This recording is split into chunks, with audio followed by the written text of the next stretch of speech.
आपल्या YouTube channel golden food recipes and ब्लॉग्समध्ये आज आपण बनवतोय मसाला पाव। त्याच्यासाठी पाव घेतलेले आहे 4-5 मसाले घ्यायचे, ज्याच्यामध्ये आपण घेतलेला आहे पावभाजी मसाला, तिखट, हळद, गरम मसाला, लाल तिखट आणि पावभाजी मसाला।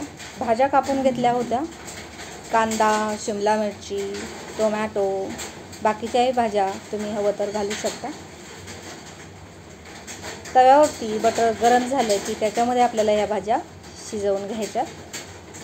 भाज्या चांगल्या परतून घ्यायच्या, त्याच्यामध्ये पाणी काही आपल्याला घालायचं नाही आहे। सगळे मसाले त्याच्यामध्ये मिक्स करायचे। 1-1.5 मिनिट भाज्या चांगल्या परतून झाले की मसाले मिक्स करायचे।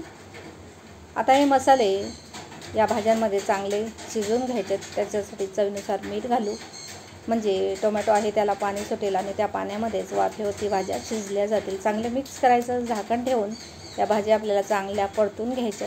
खूपच कोरडं वाटलं तर थोडाफार पाण्याचा शिपका दिला तरी चालेल। मीही इथे पाण्याचा एक शिपका दिला आहे। शिपकामध्ये त्याच्यामध्ये 1 चमचाभर पाणी येतं, जास्त नाही। भाज्या थोड्याशा ओलसर होतात।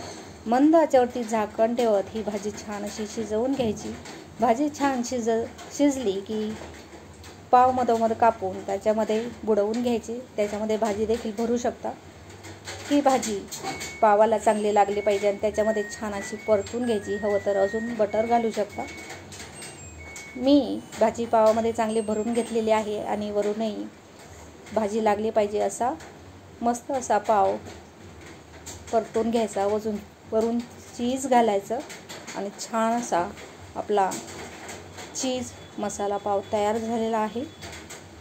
गरमागरमच खायचा आनंद घ्यायचा, खूप छान लागतो। व्हिडिओ पाहिल्याबद्दल धन्यवाद, थँक्यू।